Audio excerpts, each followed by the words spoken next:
السلام علیکم، میں ہوں صدف یعقوب اور آج میں جس ٹاپک کو لے کے آپ کے سامنے حاضر ہوئی ہوں وہ ہے حضرت آدم علیہ السلام۔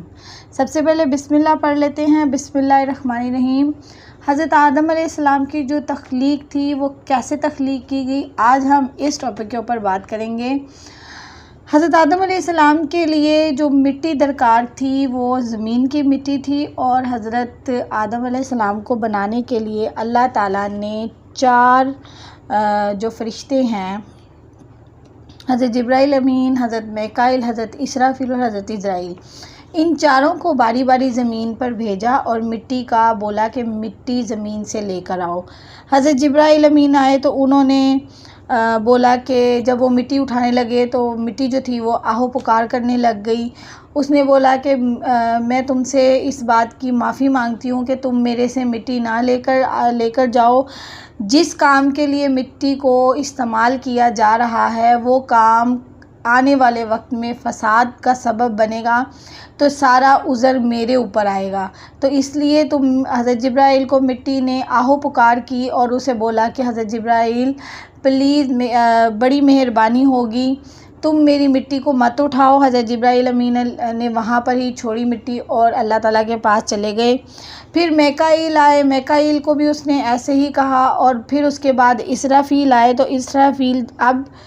اللہ تعالیٰ نے فرمایا کہ تم جاؤ اب اسرافیل، دیکھو جا کے مٹی کو لے کر آؤ۔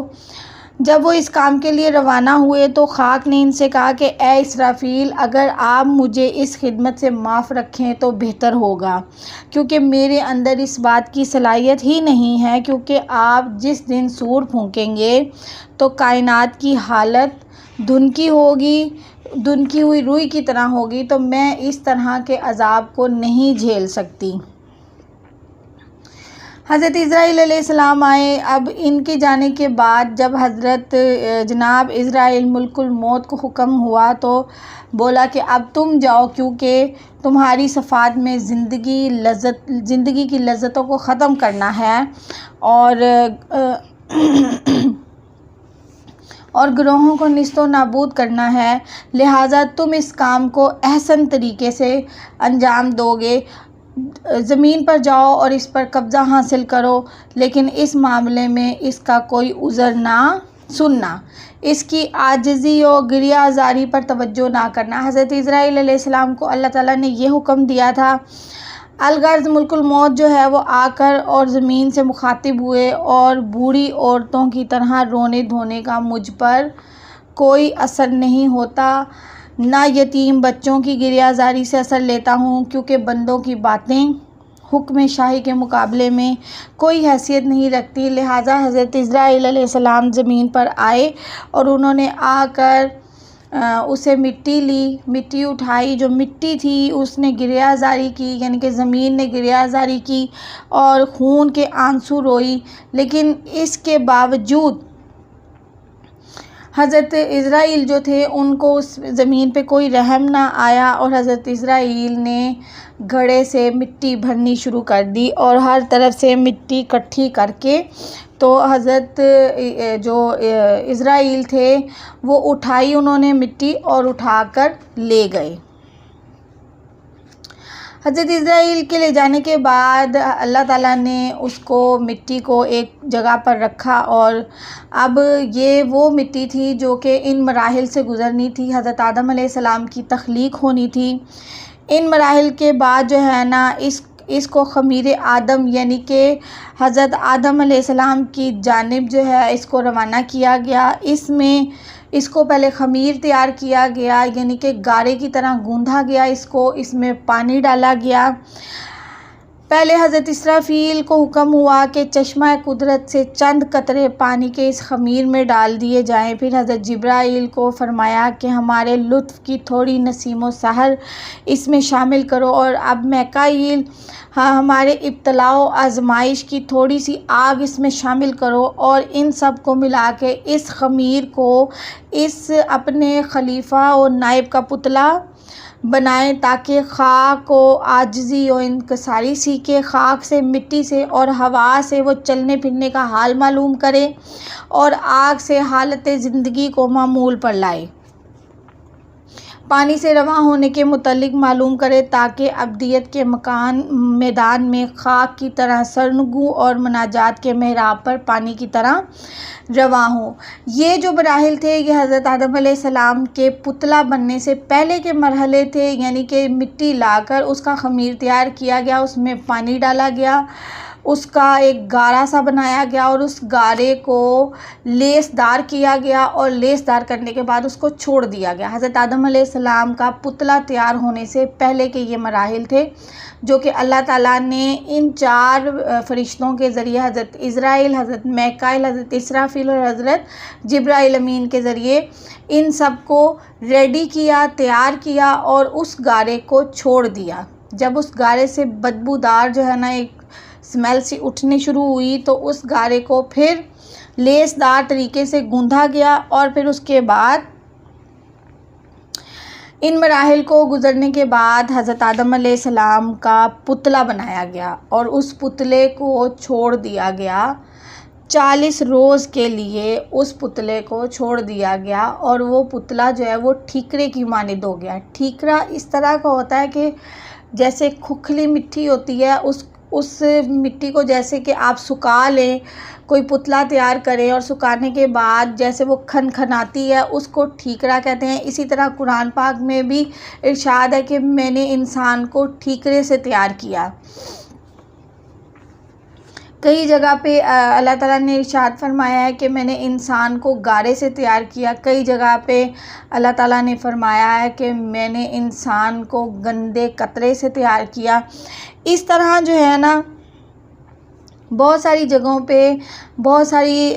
طریقے سے اللہ تعالیٰ نے انسان کو تخلیق کرنے کا بتایا ہے کہ میں نے انسان کو کیسے تخلیق کیا۔ ایک روایت کے مطابق 70,000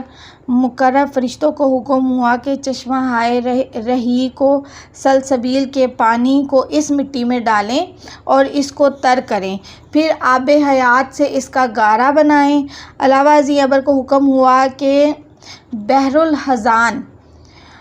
یعنی کہ غم و اندوہ کے دریا سے پانی لے کر اس مٹی اور خمیر پر بارش برسائیں، اور یہ بارش کا سلسلہ 40 سال تک جاری رہا، یہاں تک کہ مٹی خمیر ہوئی اور اس کا رنگ بھی سیاہ ہو گیا۔ پھر آفتاب قدرت سے اس کو خشک کیا گیا اور بعض روایت کے مطابق مٹی کو گوندھے جانے کے بعد پتلہ آدم کے اعضاء و جوارح بنائے گئے اور اس پتلے کو خشک کیا گیا۔ بعض روایات میں یہ بھی آتا ہے کہ اس مٹی کو خشک کیا گیا یہاں تک کہ وہ ٹھیکروں کی شکل اختیار کر گئی، اس نے سخت مٹی کی صورت آدم اختیار کر لی، اور یہی بات قدرت کے کمال کا اظہار کرتی ہیں۔ اللہ تعالیٰ نے یہ جو حضرت آدم علیہ السلام کا پتلا تھا وہ اللہ تعالیٰ نے خود اپنے ہاتھ سے تخلیق کیا تھا، جبکہ اللہ تعالیٰ نے کسی بھی فرشتے کو اس کو تخلیق کرنے میں کسی کی مدد نہیں لی تھی یا کسی کو بولا نہیں تھا کہ یہ پتلا تیار کرو۔ اللہ تعالیٰ نے اس آدم کے پتلے کو اتنی خوشنودگی سے تیار کیا تھا کہ سارے فرشتے دیکھ کے حیران تھے کہ اس آنے والے فساد کو اللہ تعالیٰ کتنی خوبصورتی سے عمل میں لے کر آ رہے ہیں۔ فرشتے جو ہیں اس آدم کے پتلے کو دیکھ کر اتنے حیران تھے اور اس بات پہ سوال تو خیر نہیں کہہ سکتے، لیکن ان فرشتوں کو اس بات کا ڈاؤٹ تھا کہ شاید ہم سے عبادت میں کہیں کمی ہے۔ ان کو اس بات کا علم ہو چکا ہوا تھا، انہوں نے اس بات کا علم کر لیا تھا کہ یہ جو پتلا ہے اس نے دنیا میں آنا ہے اور آ کے کئی طرح کے فسادات جو ہے نا قائم کرنے ہیں، تو وہ اللہ تعالیٰ سے پوچھتے تھے کہ اللہ تعالیٰ اس فساد کو قائم کرنا بہت ضروری تھا، کیا ہماری عبادت میں کوئی کمی ہے یا ہم لوگ آپ کے لیے صحیح کام نہیں کر رہے؟ لیکن اللہ تعالیٰ نے کئی جگہوں پہ اس بات کو بیان کیا کہ جو نور محمدی ہے اس کی تخلیق بہت ضروری ہے، اور اسی نور کو حضرت آدم علیہ السلام کی پشت پہ لگایا گیا تھا، اور پھر نبوت کا سلسلہ حضرت آدم علیہ السلام سے شروع ہوا، اور حضرت آدم علیہ السلام سے شروع ہو کے ہمارے پیارے نبی حضرت محمد صلی اللہ علیہ وسلم پر آ کر ختم ہوا۔ یہ وہی نور تھا جو کہ حضرت آدم علیہ السلام کی پشت پہ اللہ تعالیٰ نے لگایا تھا۔ ایک روایت کے مطابق جناب آدم علیہ السلام کے سر کو خاک مکہ سے بنایا گیا، گردن بیت المقدس کی مٹی سے، سینہ عدن کی خاک سے، پیٹ اور پیٹھ کے بنانے میں ہندوستان کی مٹی لگائی گئی،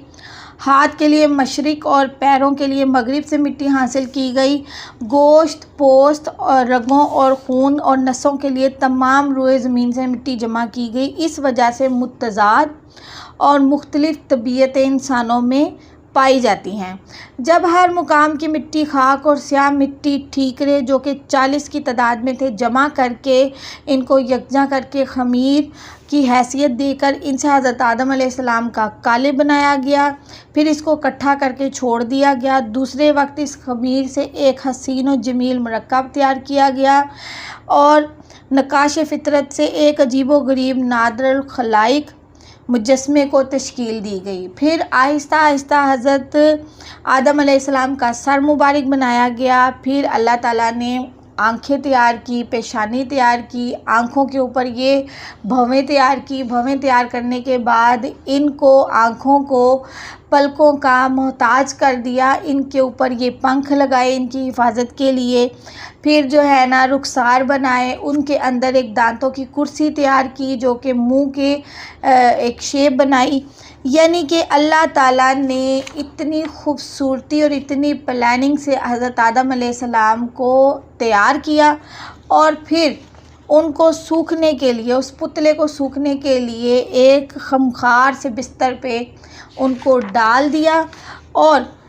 وہ وہاں پر خشک ہو کر ایک ٹھیکرے کی مانند جو ہے نا وہ شکل اختیار کر گئے۔